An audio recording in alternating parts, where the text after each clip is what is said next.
ครับวันนี้ก็จะลองมาอ่านตัวเมืองนะครับตัวเมืองละนานะครับอักษรละนาเนี่ยนะครับมาอ่าท่านจะอ่านอย่างไรนะครับมาที่ฝึกใหม่นะครับมาลองดูเลยนะครับอ่าตัวตัวกะนะครับตัวกะใส่ละหงนะครับอ่านเป็นคอนะครับอ่านเป็นคอนะครับอ่านว่าครบนะครับครบเสียงตีนะครับครบ3 วันแล้วนะครับแล้วนะครับอันนี้ตัวแล้วตัวเป็นตัวพิเศษนะครับตัวแล้วเป็นตัวพิเศษเปิ้นบ่ใส่อ่าไม้ขอจ้างหรือไม้ซัดนะครับเห็นไหมฮะโบราณเบอร์เขียนเต้าอี้ก็อ่านว่าแล้วนะครับฝนคงจะหายนะอันนี้เป็นตัวจะนะครับตัวจะออกเสียงจัตวานะครับในสำเนียงเจียงใหม่นะครับไทยยวนนะครับฝนคงจะจางนะครับจะจางนะครับเสียงจัตวานะครับจางนะครับโนอื่นห่างไม้นะครับ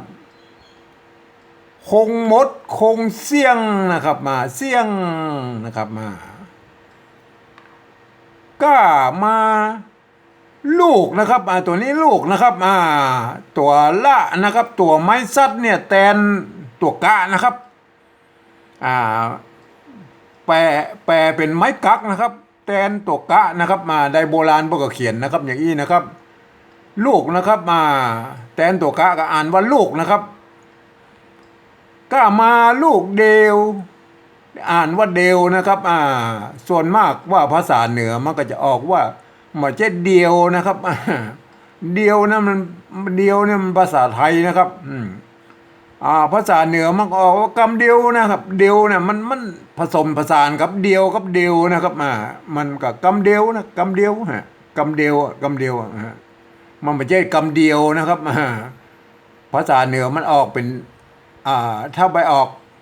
แบบอี้นะครับปอเหี่ยวนะครับเหี่ยวอันนี้มันเหี่ยวนะครับภาษาเหนือก็ออกเหี่ยวนะครับเหี่ยวเหมือนกันนะครับปอเหี่ยวหมองเมี่ยงนะครับปอเหี่ยวหมองเมี่ยงน้ำยังบ่เต็มเขื่อนดีหน่อครับนะครับ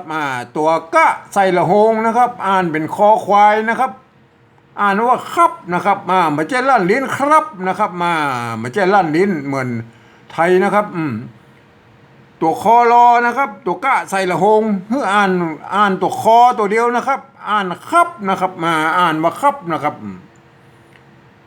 ยังได้แถมหลายยังได้แถมหลายนะครับที่จะห้องฮับนะครับในโบราณนั้นเปิ้นเอา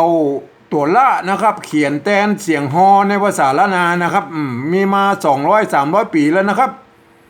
เปิ้นใจเขียนแทนเสียงตัวห้านะครับตัวห้านะในสร้างมาทีหลังนะครับแต่เปิ้นก็ไม่ได้ใจนะครับเปิ้นเอาไปใจในภาษาอื่นๆนะครับภาษาไทยภาษาจีนภาษาฝรั่งอย่างมุ้นนั้นมากับเปิ้นจะเอาใจตัวห้านะครับสำหรับในเสียงละนาเนี่ยเปิ้นจะใจตัวละแทนนะครับแทนตัวห้านะครับที่จะห้องฮับนะครับฮับนะครับห้องฮับอ่านห้องฮับแต่ถ้าสมมติว่าตัวรอเรือสระอะวอแหวนวอแหวนไม่หันอากาศงองูอ่านว่าละวังนะครับเห็นไหมครับอ่านว่าละวังมันเป็นภาษาไทยครับเป็นภาษาไทยอ่านแล้วว่าละวังนะครับ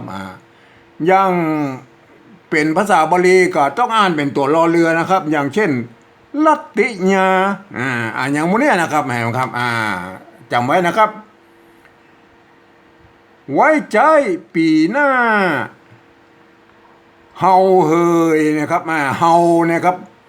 ตัวละนะครับเขียนแทนตัวฮอนะครับอ่านว่าเฮานะครับแล้วอันนี้เราย้ายไปเขียนเอาแต่ตัวห้ามาเขียนนะครับเฮยนะครับเฮยมันไม่ใช่ภาษาล้านนานะครับเฮ้ยมันเป็นภาษาไทยภาษาอย่างอื่นบุญนะครับภาษาไทยก็บอกฮู้เอามาจากไหนครับ มันเฮยนะครับเฮยนะครับเห็นไหม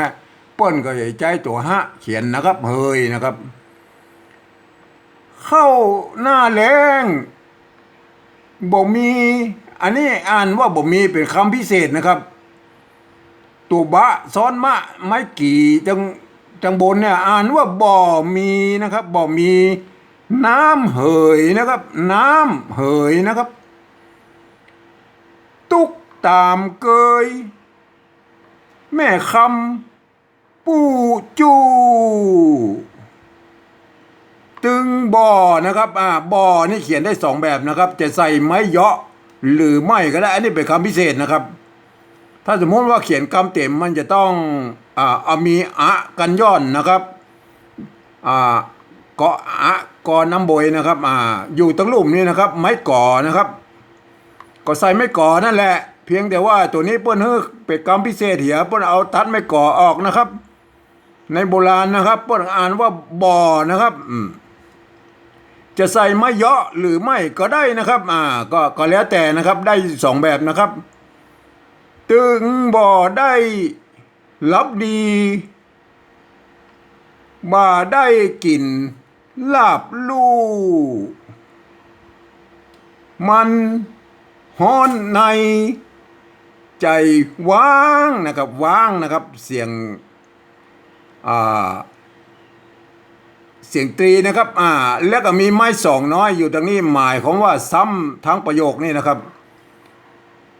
มันฮ้อนในใจว่างมันฮ้อนในใจว่างสองคำนะครับแต่ถ้าซ้ำไม้สองน้อยนี่มาซ้ำอยู่ตรงกลางนี่ก็อ่านซ้ำคำเดียวนะครับ